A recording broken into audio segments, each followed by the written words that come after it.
Again, your first speaker is Joe Stokes. Please Testing. proceed. Joe Stokes, 8930 San Benito Way, Dallas.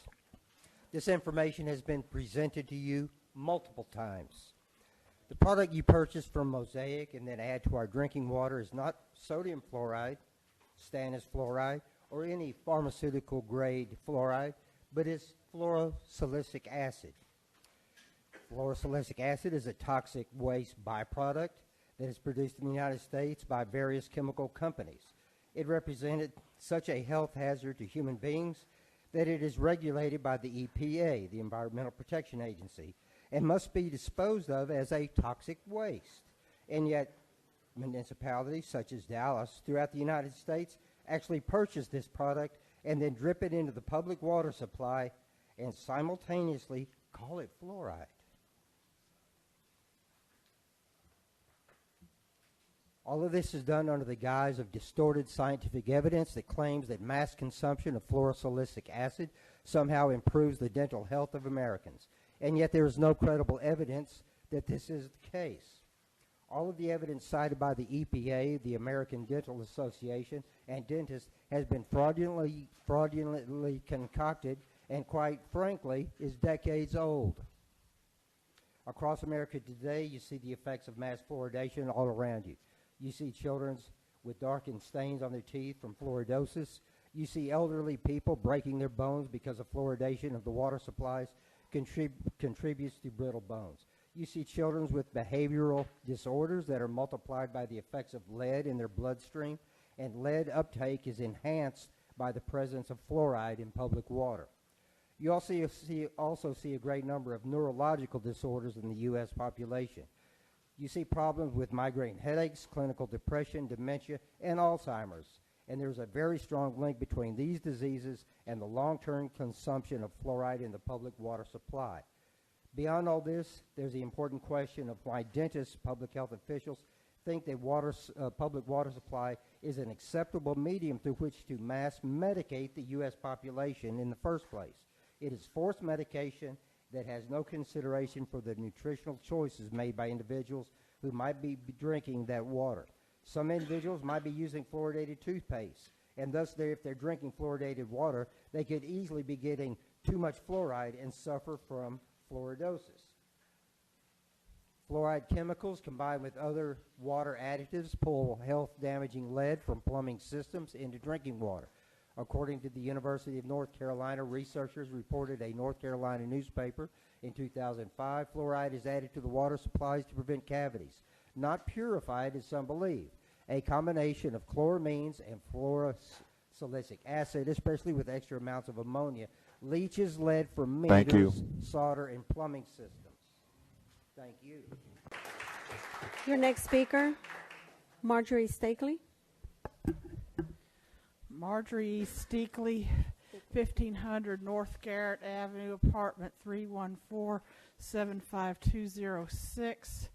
The last time I spoke before this body, I was speaking how I was personally affected by the addition of hydrofluorosilicic acid, commonly known as fluoride, to our water. I was not quite able to finish my remarks. You may have noticed that I have a lot of difficulty getting around, especially up and down the steps in the chambers. And this is because of the arthritis that has been brought on by a fluorosis of the bone. When fluorosis appears in the teeth, it also appears in the bone because both are made primarily of calcium. And this has become increasingly painful even this year compared to last year.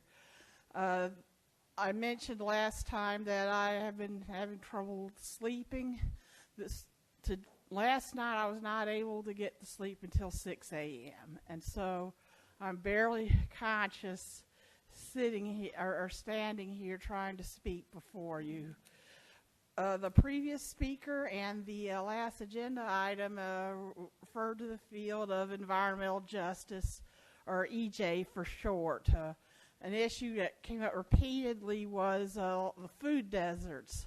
That is a legitimate EJ issue. The speaker immediately preceding me also referenced EJ issues. such as substandard infrastructure. Fluoridation is also an EJ issue, as people who are much darker in coloring than me and people who are as poor or poorer than me are disproportionately affected. The park cities have never, ever been fluoridated, ever. And they are not only the most wealthy region or neighborhood in the country, they are the most wealthy neighborhood in the world. That tells you something.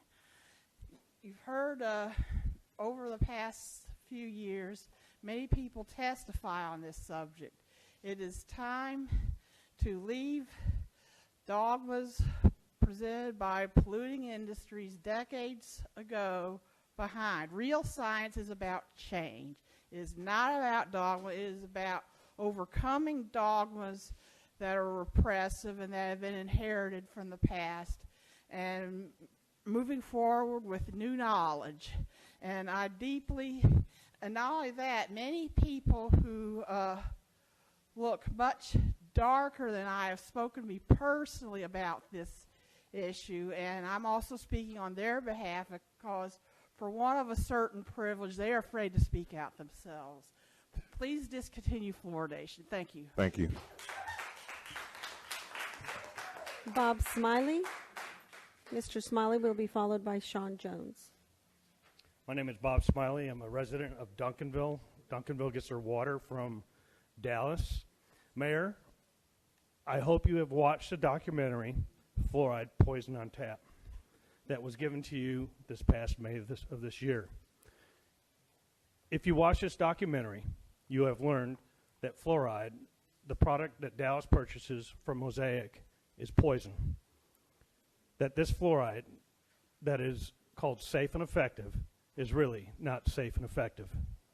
In this documentary, we are reminded that our U.S. federal government has said that tobacco was harmless, asbestos was harmless, lead was harmless, Agent Orange was harmless, DDT was harmless, and that the federal government is still saying that fluoride is harmless. A red flag should be in your sights. The United States has a long history of science selling out to corporate interests while the people are systematically being poisoned. In the documentary, a whistleblower of the phosphate industry exposes the devastation of Florida. The devastation that continues because cities like Dallas enable Mosaic to dump their byproduct of phosphate mining into the drinking water of its residents. It very well should make you question the validity of the statement, safe and effective. Mayor, will you stand up and do the right thing? A vote of 9 can stop fluoridation. I hope that you will make the right choice. I thank you for your time.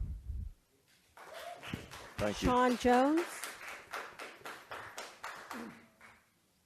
Sean Jones, Plano, Texas, 2901 Ridgeview Drive, apartment 718.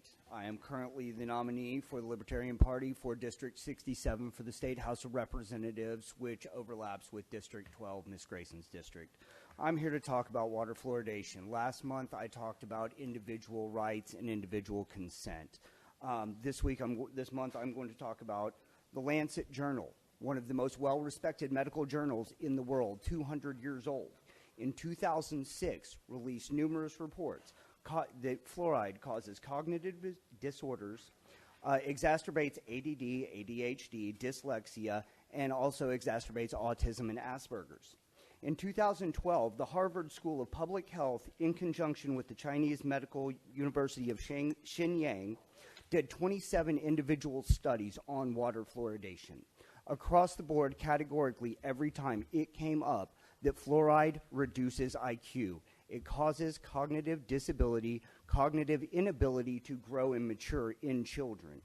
The World Health Organization, in 2006, determined that fluoride causes dental and skeletal fluorosis. The fluoride accumulates in the bones. It creates stiffness. It creates aches and pains. Now, I'm not a doctor. I don't claim to be. But I've got 3 very highly world-respected medical institutions that all say the same thing. Now, what they said in 1956 may have been true to the best of their understanding at the time. And it is true. Science changes. That's what's great about science. There is no absolutes. It evolves just like we do. My truth when I was 30 years old is not the same truth that I have at 40 years old. I think all of you can agree with that. We all evolve as human beings. New information is discovered. Whenever the medical community has something new come up, there is a code of ethics that generally checks and balances a lot of these things. In 1946, President Truman called the Nuremberg trials into order because there were a lot of strange things going on with human experimentation. Out of these, the Code of Federal Regulations, Title 45, Part 46, issued by the Department of Health and Human Services, adopted what's called the Nuremberg Ethics Codes. In these codes, and I won't read all of them, but there are 10 pretty short ones. Number 1, subject must consent voluntarily. Number 5, no risk or injury, disablement, or death must occur because of these. Number 6, the degree of risk cannot be greater than the importance of the problem. Number 9, subject has the right to stop the experiment at their time. Number 10, the people in charge must stop the experiment if they see untoward effect on the subject. Now, I've just given you a list of 3 major, very credible medical organizations that all say that out of those ethics codes that I listed, several of them are clear violations. Thank you, guys. Look forward to speaking to you next month. 4:02, we are now adjourned.